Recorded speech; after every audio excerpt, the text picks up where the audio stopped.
Hey, I'm Chelsea of Friday Pattern Company, and today we're going to be doing the Pogonip Pullover sew along. So this is what we're sewing today. We have an intro video that goes over all the details on the pattern, and then we also have a welt pocket video. So the welt pockets on the Pogonip Pullover are a little bit more involved and kind of what makes this pattern intermediate. So I wanted to make a really clear video on just that. So this sew along will pick up after the welt pockets are sewn. So if you want to follow along, you want to get your pieces cut out, sew the welt pockets using the last video, and then meet us here and we'll sew the rest. Okay, let's get started. And here's a reminder of what our lower front will look like with the welt pockets installed, and you can follow the welt pocket tutorial video to get to this point, and then we'll carry on from there. We've got a little bit of prep before we get started. So first we need to snip in at all notches on all of our pattern pieces. So the notches are these little lines on our pattern pieces that are used as reference points or matching points, and all you have to do is just make a little 1/4 inch snip with your scissors at each of the lines. We are going to fuse interfacing onto the wrong side of a couple pieces. So our collar F and our front placket D pieces. You would also fuse interfacing onto your welts, but we've already done the welts. So you put your pattern piece wrong side facing up, and then you place the interfacing with the gluey side, the sticky side, facing down, and then you can just use a steamy iron to fuse that interfacing onto your pattern piece, and this will just give your piece more structure and strength. You use this where you're going to put buttons or buttonholes, or into collars where you want it to have just more body. So that's why we're doing that. We have a couple pattern markings that we need to mark onto the right side of our pattern pieces. So we'll use chalk or a removable marker to mark button or snap placements on our front placket D pieces. So you want to line this pattern piece up matching notches, because there's 3 notches on the bottom and 1 on the top. And that's how you're going to know that you're putting your buttonholes onto the right side. So I fold the pattern back at the little X's so that I can lay the pattern piece flat onto the fabric piece, and I'll be able to see where I need to make my marks. It's hard to see on camera, but I'm making little X's at each of these spots, and then you're going to flip the pattern piece over to mark the other side, because you want to make sure you're making a set of front placket D pieces, not 2 of the same kind. And it's pretty hard to see the chalk in the video, but I promise it's there. You can use like chalk or a removable marker, or you can do tailor's tacks, which we've covered in a different video. It was in the Heather Blazer sew along, so you can check that video out if you want to know how to do it with thread. And then we are also marking the packable pocket placement on the right side of our back piece C. So if you are skipping the packable pocket, you don't need to do this, but we're going to be adding it in this sew along video. So because this pattern piece is a half, we lay it out on one side and make the marks, and then we're going to flip it and we'll mark it on the other half of the back piece. There are some other steps in this prep section of the instructions that we're not covering in this video because they relate to the welt pockets. So if you're looking for those instructions, check out the welt pocket tutorial. And then now we are ready to move on to the sewing. We're skipping the welt pocket steps, so we will start with the packable pocket sewing steps. And if you're skipping this packable pocket, then you can skip these steps. But our first step is to grab our M piece that we cut out of our main fabric and our lining. And for this, we're just going to look at our lining piece. We're trimming it down on all 4 sides by 1/8 of an inch. And this is because when we sew our lining to our main fabric, we want the main fabric to kind of wrap around so that we don't see the lining from the outside of the fabric. So I'm just carefully trimming down all 4 sides. Next up, you're going to grab strap piece L, and you're going to fold it in half lengthwise, wrong sides together, and give that a good press. Then you're going to fold the raw edges in so that they meet up with that center crease, and press it again so that it's fully enclosed.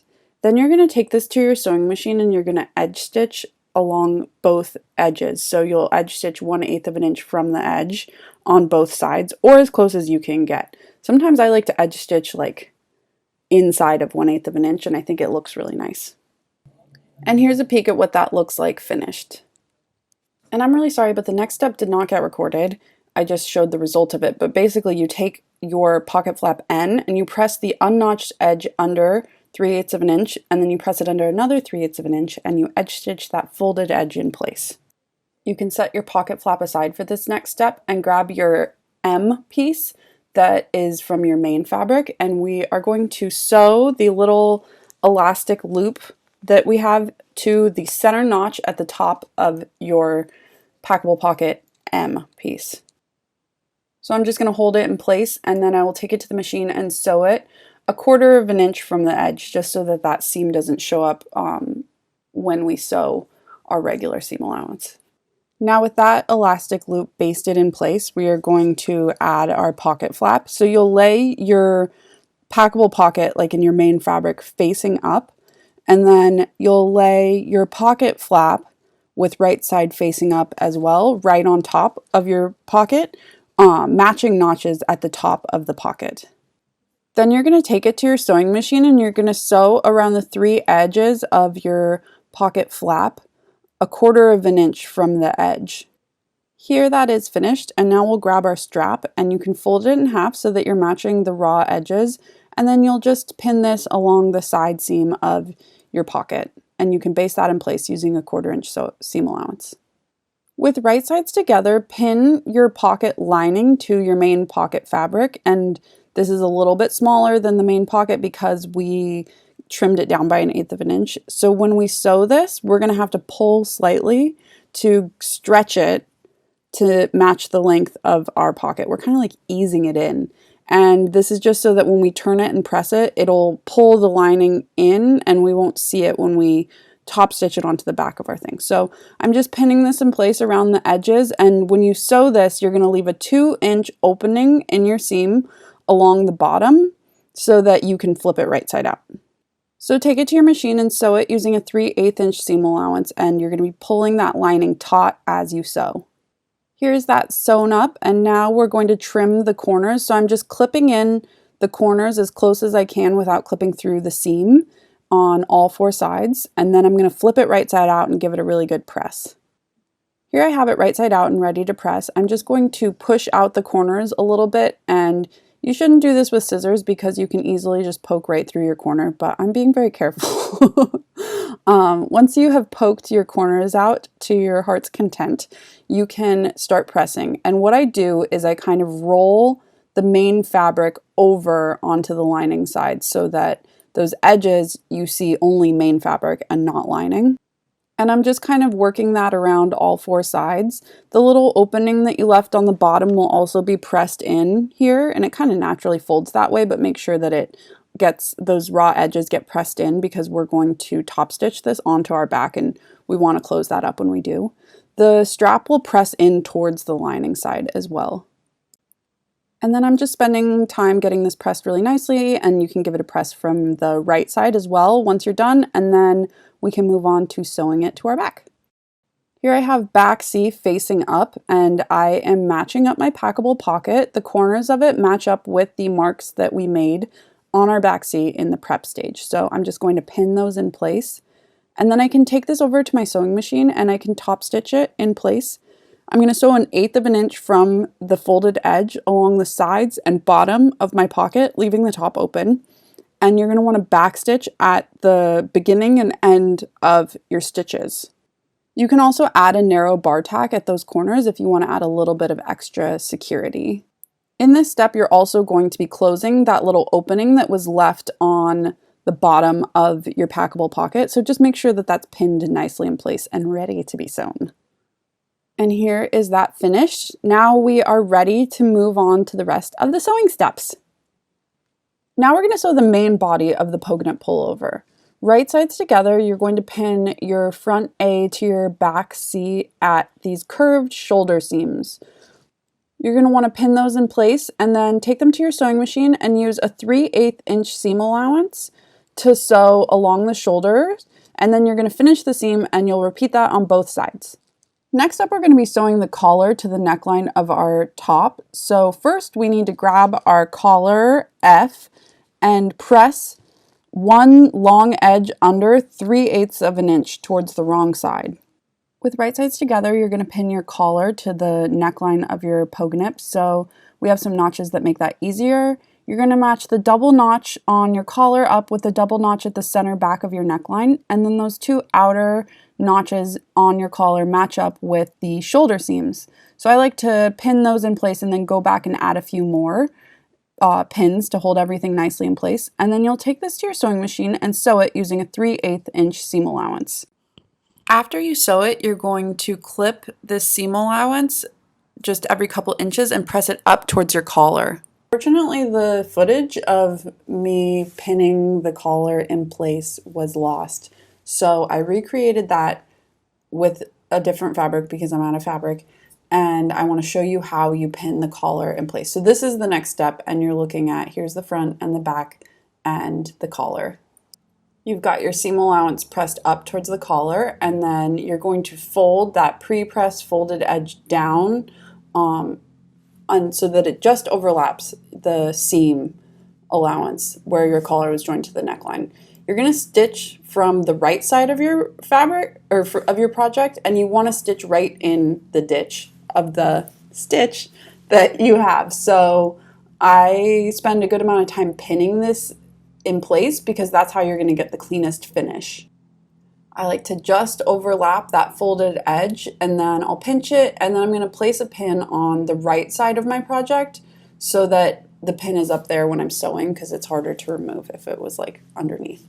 So then I just slowly work my way across, very carefully just overlapping that folded edge, and then placing a pin on the right side of it.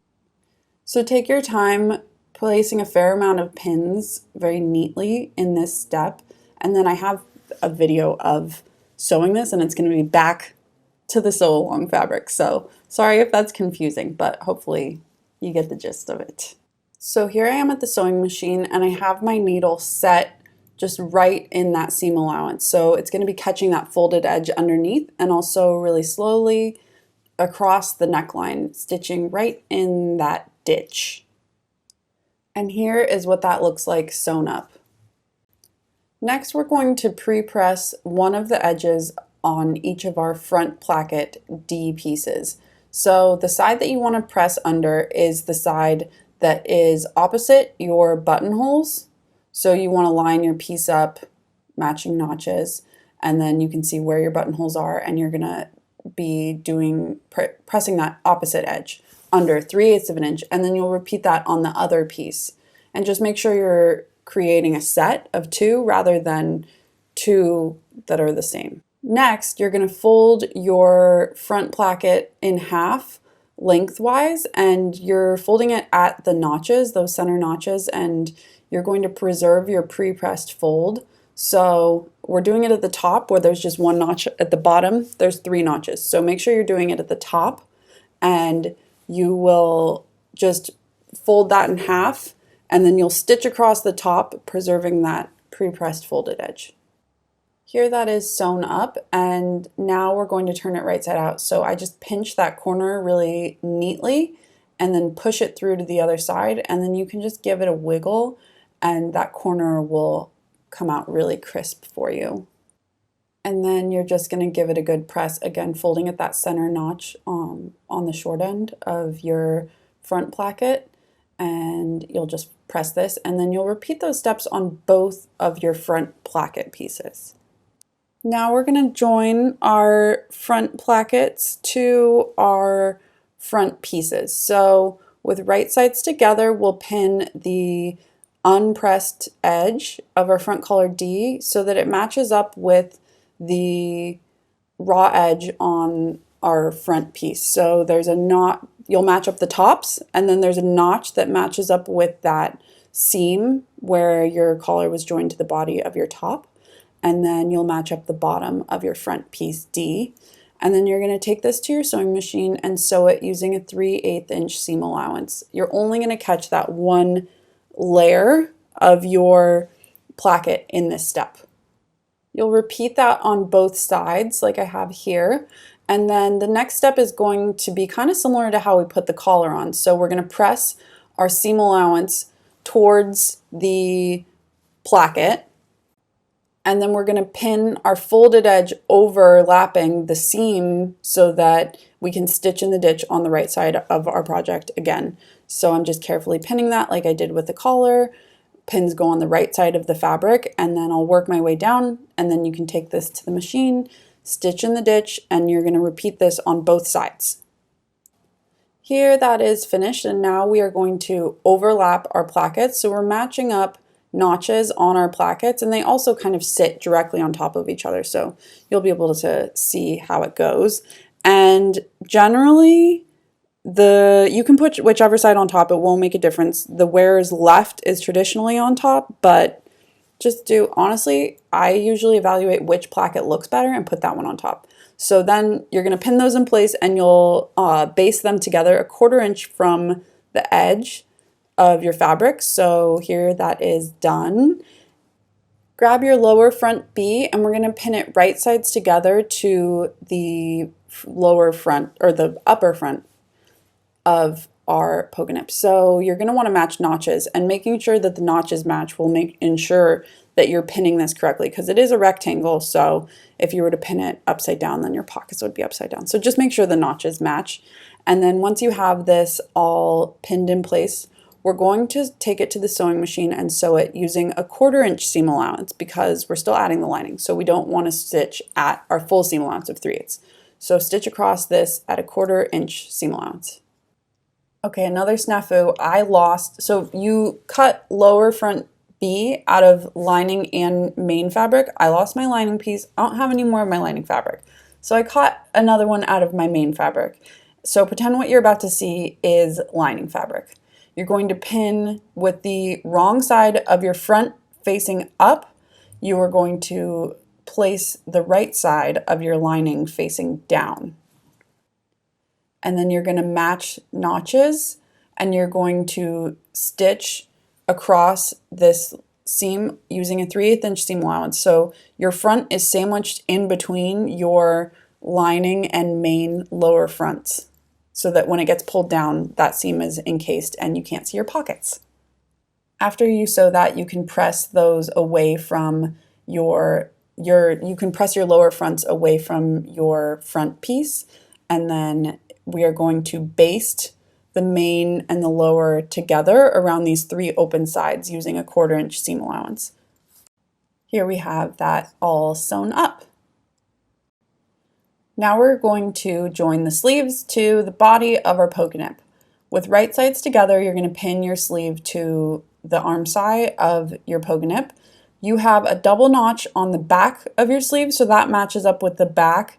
You have a single notch on the front, and then you have 1 notch at the top that matches up with the shoulder seam. So I start by anchoring those points, and then I'll add in more pins or clips to hold it in place. Then you're going to take this to the sewing machine and sew it using a 3/8 inch seam allowance.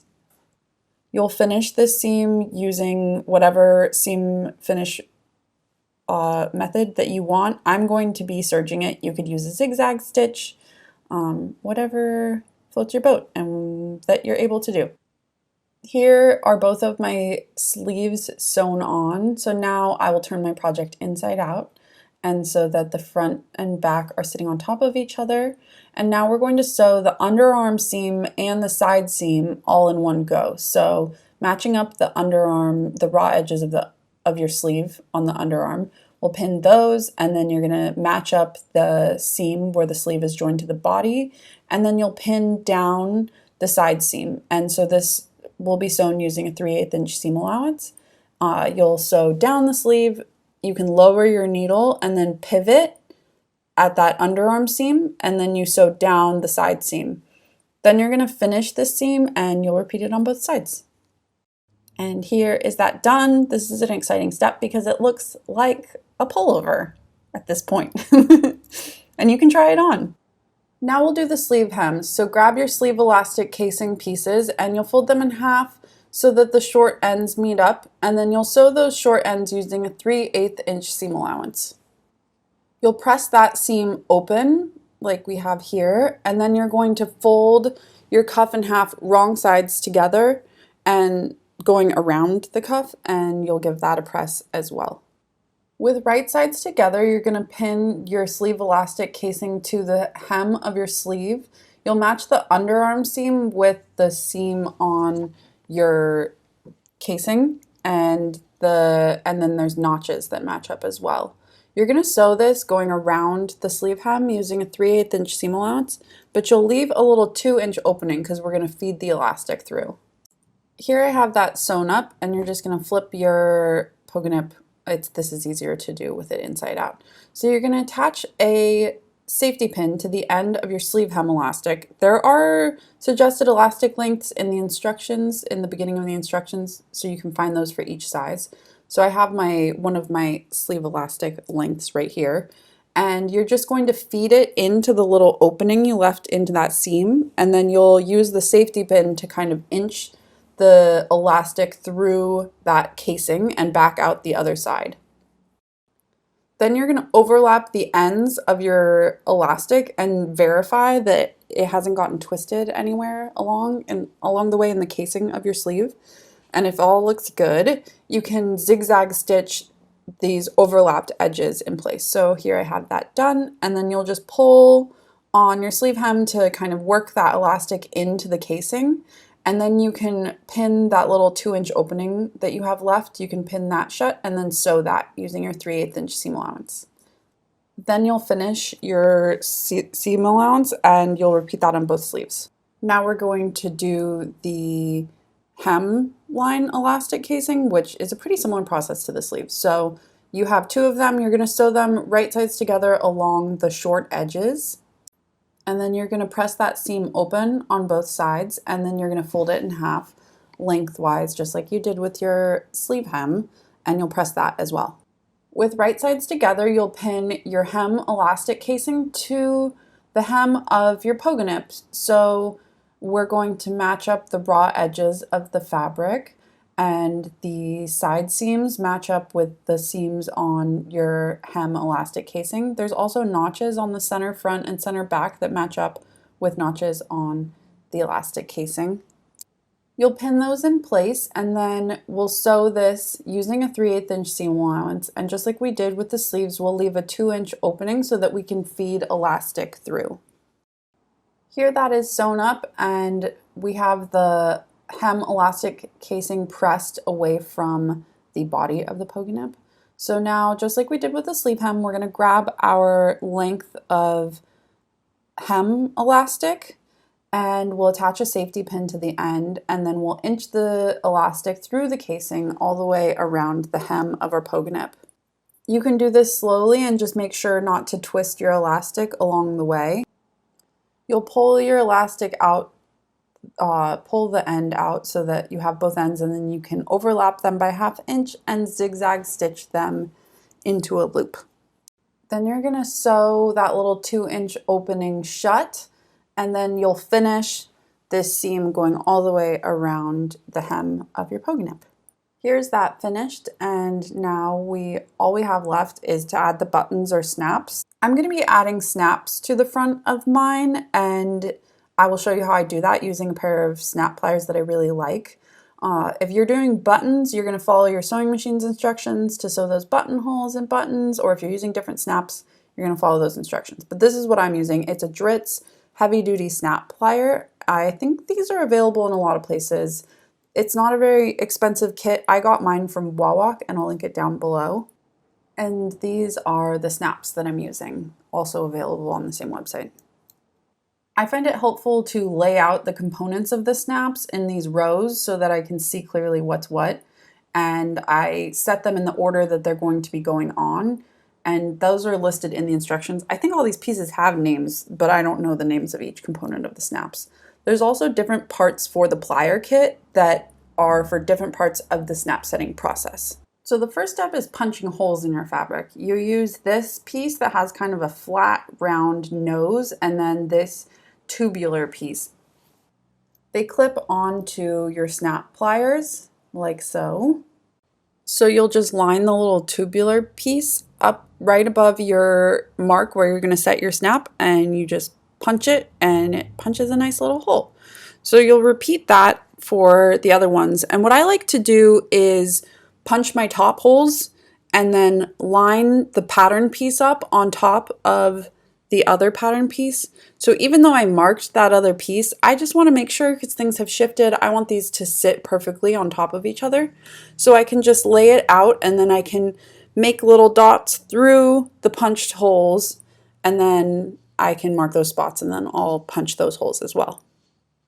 Next, we're going to be setting the top of our snap. So this component piece looks like the other one, but it doesn't have a flat nose. And then there's this like cup-shaped one that fits the face of the snap in it nicely.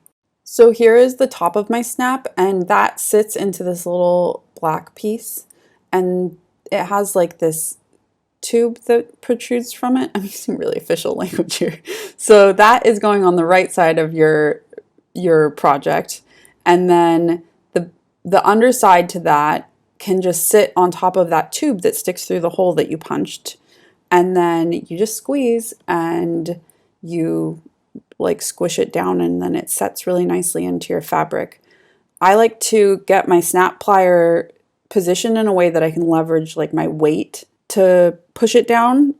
It's not like you have to push super hard, but it's nice to be able to get like one clean squeeze, and that's easier if you're like putting your weight down on it. Now I have all of my fronts of my snaps set, and I'm going to work on the other side. For this, we use the same pointy guy, but instead of that black cup-shaped one, we have this like purple one that holds the base of the snap in it secure. So mine's a little chewed up, but it still works. You'll set that into the piece, and then that can stick through. And again, you're just nestling this top piece on the other side of your fabric, just right on top. And then you can line everything up, give it a good squeeze, and you're setting snaps. I love how easy setting these snaps is, and they're really strong, and they're just so neat. Like, buttonholes can be really variable, so when I can get away with it, I've been using snaps lately. All we have left to do is sew our button on our back that secures our packable pocket in place. Our elastic loop is going to be secured around the button, so we want our button to sit just underneath it, and I'm just marking that spot there. I have a needle and thread threaded, so I just stick it through, and then I bring it back out the front, and I tie a knot to secure the thread in place. I like to leave a long thread so that I can wrap it around the base of the button after I've sewn it on. And then you're just going to sew your button in place. I like to, after I've sewn through the holes as many times as I want, I'll just bring the thread up the front behind the button, wrap it around the button a few times tight and tie it, and that just kind of lifts the button slightly off the fabric so it sits really nicely. And then tie it, trim the threads, and we're done. Here is my finished Pogonip pullover. I love how it turned out, and I have so many of these at this point, and I love that they all have their own like unique personality. So I hope this sew along was helpful. Leave any questions you have in the comments down below, and happy sewing!